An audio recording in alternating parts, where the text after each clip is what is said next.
दूसरा चीज मैं ये जानना चाहूंगा आपसे कि जैसे कैसे आपने एसएससी की तैयारी करने के बारे में ये सोचा?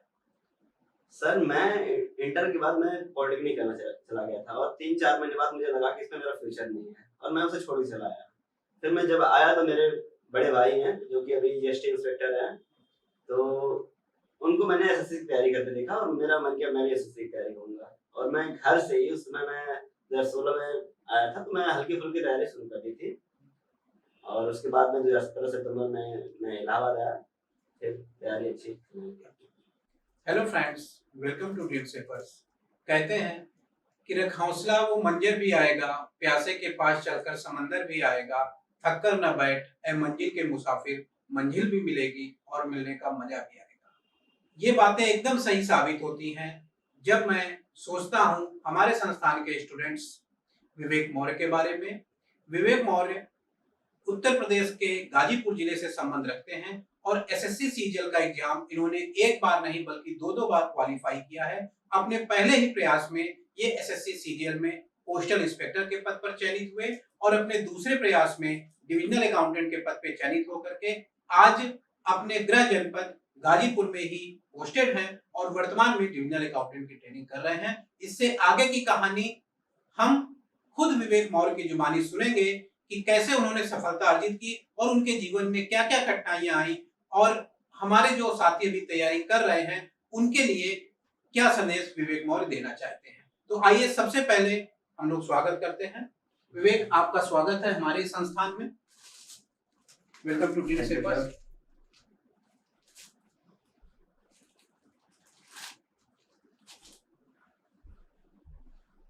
तो विवेक, सबसे पहले आपका एक बार फिर से मैं स्वागत करना चाहता हूँ और मैं सबसे पहले हम ये जानना चाहते हैं कि जब आपका सिलेक्शन हुआ तो पहली प्रतिक्रिया आपकी क्या थी? फर्स्ट रिस्पांस कैसे आपने दिया? सर जब हम लोग का सिलेक्शन हुआ तो 3 साल हो चुके थे हमें फॉर्म अप्लाई किए हुए, वो बहुत ही लंबा समय था। उस दौरान हम लोगों ने बहुत सारे अप्स एंड डाउन्स देखे, तो हमें उसका काफ़ी इंतज़ार था काफ़ी समय से, तो हम दिन में रोज़ाना 10 से 12 बार चेक करते थे साइट्स। जब रिज़ल्ट आया था तो उसमें मैं बहुत ज़्यादा एक्साइटेड हो गया था और मैंने चिल्लाकर अपनी फीलिंग व्यक्त की और मैं तुरंत पापा के पास गया और बोला कि पापा मेरा सिलेक्शन हो गया। मेरे पापा भी बहुत खुश हुए, मम्मी भी बहुत खुश हैं। तो ऐसा था सब कुछ। अच्छा, तो जाहिर सी बात है माता-पिता के लिए उसके बेटे का सिलेक्शन बहुत मायने रखता है और खासकर जैसा अभी आपसे चर्चा हो रही थी कि पिताजी आपके एक फार्मर बैकग्राउंड से हैं, लेकिन उसके बावजूद भी आपने इस पद पे सफलता प्राप्त की, जो कि काफ़ी काबिले तारीफ है। दूसरा मुझे ये बताइए कि जैसे सिलेक्शन के पहले और जब आप सेलेक्ट हो गए तो क्या बदलाव आपने महसूस किया लोगों के नजरिए में या सर चीजों में? बहुत सारे बदलाव होते हैं। जैसे समाज में आपकी एक प्रतिष्ठा बन जाती है, जो लोग आपकी बातें कभी नहीं सुनते थे, वो भी आपकी बातें सुनने लगती हैं और आपकी इज़्ज़त काफ़ी बढ़ जाती है घर में, परिवार में और समाज में। अब हम ये जानना चाहेंगे कि आपका बैकग्राउंड क्या रहा है? सर मैंने ग्रेजुएशन में बीए किया है और मैं यूपी बोर्ड से था। अच्छा, यूपी बोर्ड से हैं। हाँ। हाँ, तो आपके कितने मार्क्स थे इंटर में, इंग्लिश में और मैथ में? सर मेरे इंग्लिश में 67 मार्क्स थे और मैथ्स में 74 मार्क्स थे। तो हिसाब से देखें कोई बहुत ज्यादा मार्क्स नहीं थे। हाँ सर, मार्क्स तो कम थे। तो क्या जो बहुत सारे स्टूडेंट यूपी बोर्ड से हैं और एसएससी सीजीएल या एसएससी सीएचएसएल या एमटीएस इत्यादि की तैयारी कर रहे हैं, तो उनके लिए क्या मैसेज देना चाहेंगे कि सर बोर्ड मैटर इसलिए करता है क्योंकि हमारी इंग्लिश वीक होती है यूपी बोर्ड वालों की, तो हमें मेन फोकस करना होता है इंग्लिश पे। तो सर सिलेक्शन सब सब्जेक्ट को मिलाकर होता है, इसलिए हमें इंग्लिश को प्रेफ़रेंस देनी चाहिए सबसे पहले और हमें कम से कम 6-7 घंटे तो पढ़नी ही चाहिए इंग्लिश। अगर हमें उनसे कॉम्पिटिशन करना है जो सीबीएसई बोर्ड से हैं जिनकी इंग्लिश अच्छी है। तो आप जैसे आप भी यूपी बोर्ड से, तो आपने अपनी इंग्लिश को इम्प्रूव करने के लिए क्या किया? क्योंकि आपके जैसे अभी आपसे बात हो रही थी तो आपने बताया कि इंग्लिश काफ़ी कमज़ोर रही है। तो कैसे आपने इम्प्रूव किया और फिर एसएससी में 2-2 बार आपने सिलेक्शन लिया है? सर मैं 2017 सितंबर में इलाहाबाद में आया था और मैंने सबसे पहला काम किया आपकी कोचिंग में एडमिशन लिया था और आपकी गाइडेंस से सर मैं क्लास में तो पढ़ता ही था, उसके बाद मैं रूम पे जाके मतलब 6 से 7 घंटे में पढ़ाई करता था और जिसमें मेरा मेन फोकस वोकैब पे था। आपकी सेट्स और प्रीवियस ईयर क्वेश्चंस ये मैं 2 से 3 घंटे डेली करता था। उसके बाद आपकी क्लासेस में हिंदी पढ़ाई जाती थी और मैं घर पे भी जाके पढ़ता था खुद से उसके अलावा आपकी सीट्स में ग्रामर काफ़ी अच्छे थे और भी कुछ अदर सोर्सेस से भी मैंने पढ़े थे। बट आपकी सीट्स ने मुझे बहुत ही फ़ायदा किया था और इंग्लिश मेरा ठीक-ठाक हो गया था उसमें तो तक। कहने का मतलब ये है कि जो नए स्टूडेंट्स तैयारी के लिए आ रहे हैं और खासकर जिनकी इंग्लिश वीक है तो थोड़ा उनको पहले ज़्यादा वर्कआउट इंग्लिश पे करने की आवश्यकता है, हाँ सर। ताकि वो एक लेवल पे पहुँच पाएँ। जी सर। न्यूज़पेपर कितना बेनिफिशियल रहता है? सर न्यूज़पेपर बहुत ज़्यादा बेनिफिशियल रहता है क्योंकि वो आपको पैसेज, फ्लो स्टेट सब में हेल्प करता है। आपकी वोकैब बिल्ड करता है। अच्छा, दूसरा चीज़ मैं ये जानना चाहूँगा आपसे कि जैसे कैसे आपने एसएससी की तैयारी करने के बारे में ये सोचा? सर मैं इंटर के बाद मैं पॉलिटेक्निक करना चला गया था और 3-4 महीने बाद मुझे लगा कि इसमें मेरा फ्यूचर नहीं है और मैं उसे छोड़ के चला आया। फिर मैं जब आया तो मेरे बड़े भाई हैं जो कि अभी जीएसटी इंस्पेक्टर हैं, तो उनको मैंने एसएससी की तैयारी करते देखा और मेरा मन किया मैं भी एसएससी की तैयारी करूँगा और मैं घर से ही उस समय मैं 2016 में आया था तो मैं हल्की-फुल्की तैयारी शुरू कर दी थी और उसके बाद में 2017 सितंबर में मैं इलाहाबाद आया, फिर तैयारी अच्छी अच्छा, विवेक ये बताइए कि जैसे मैथ के लिए आपने क्या किया? सर मैंने मैथ के लिए मेरा मेन फोकस था कि मैं प्रीवियस ईयर पूरा तैयार करूँगा और मैं लगभग डेली मेरा टारगेट रहता था मैं एक चैप्टर लगा दूँ कम से कम और उसमें मैं 300-400 क्वेश्चन कम से कम कंप्लीट करता था डेली। हुँ, तो मेरा मेन फोकस प्रैक्टिस पे था क्योंकि मुझे कैलकुलेशन तेज करनी थी, हुँ। तो इसलिए मैं प्रैक्टिस ज़्यादा करता था। तो जैसे अगर आप नए स्टूडेंट को बताना चाहें तो नए स्टूडेंट क्या करें? कैसे वो स्टार्ट करें अपनी प्रिपरेशन? नए स्टूडेंट्स को मैं सजेस्ट करूँगा कि वो ज़्यादा फोकस बेसिक पे करें। क्योंकि अगर आपका बेसिक तैयार है तो आप ट्रिक्स खुद से बना सकते हैं और मैथ ट्रिक्स पे नहीं चलती है। मैथ के लिए आपको सबसे ज़्यादा ज़रूरी है कि अपना बेसिक पहले बिल्ड करें और खुद के ट्रिक बनाएँ, वो आपको कभी नहीं भूलेंगे और आप अगर ट्रिक्स याद करने की कोशिश करेंगे तो आपको भूल जाएँगे और एग्ज़ाम टाइम पे ट्रिक्स याद करके उन्हें क्वेश्चन पे लागू करना बहुत ही टफ हो जाता है। इसलिए कोशिश करिए कि खुद का बेसिक तैयार करिए और खुद के ट्रिक्स बनाइए जो आप ना भूलें कभी भी। और जीएस के लिए आपने क्या किया? जीएस के लिए सर मैं लुसेंट पढ़ता था, उसके अच्छा। अलावा मैं प्रीवियस ईयर के क्वेश्चंस करता था जीएस के लिए। अच्छा, लूसेंट और प्रीवियस ईयर के क्वेश्चंस। हाँ सर, जीके मेरी थोड़ी कमजोर रही है शुरू से ही। अच्छा, अच्छा। हाँ अ, अब जैसे प्रैक्टिस आपने किया कि प्रैक्टिस का कितना रोल है एसएससी के एग्जाम में? सीजीएल सर, एसएससी के एग्जाम में अभी जब से टीसीएस करा रही है तब से रोल बहुत ज्यादा बढ़ गया है क्योंकि टीसीएस में प्रीवियस ईयर क्वेश्चन पूछते हैं और उसके अतिरिक्त आपको कैलकुलेटिव ज्यादा पूछता है। तो आपको अगर कैलकुलेशन करनी है तो आपको ज्यादा ज्यादा प्रैक्टिस करना पड़ेगा सर। हुँ। तो आपने लगभग कितने मॉक टेस्ट दिए होंगे?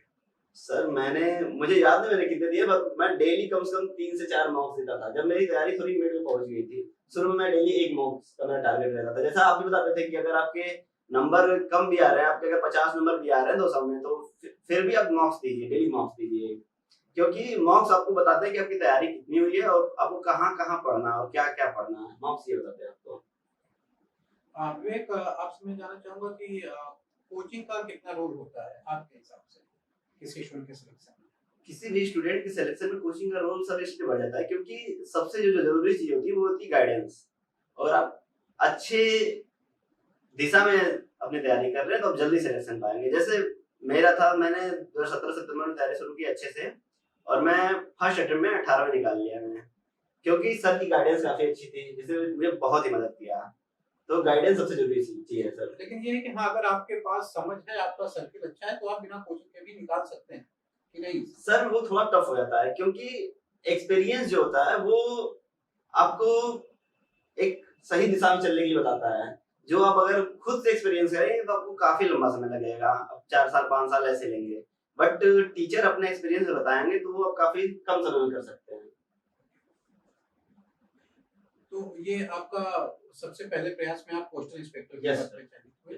तो थोड़ा उसके बारे में बताइए कि कहाँ पे आपकी पोस्टिंग हुई, कितने दिन आपने वहाँ सर्विस की? मेरी पहली पोस्टिंग बिहार सर्कल में हुई थी और सीतामढ़ी डिस्ट्रिक्ट में हुई थी। किस पद पर? पोस्टल इंस्पेक्टर आईपीपी जो होता है, इंस्पेक्टर पोस्ट पब्लिक ग्रावेंस होता है, उसमें हुई थी। और इंस्पेक्टर पोस्ट में काफी रिस्पेक्ट है। आपको पहले दिन से लगेगा कि हाँ एक ऑफिसर हैं, बड़े ऑफिसर। और मेरी पहली पोस्टिंग एएसपी के रूप में मुझे चार्ज मिला था और मैंने काफी अच्छा फील किया वहाँ पे। तो वो कितने दिन आपने वर्क किया? मैं लगभग 1 साल तक काम किया था उसपे। कैसा अनुभव रहा? मतलब क्या वर्क शेड्यूल क्या है?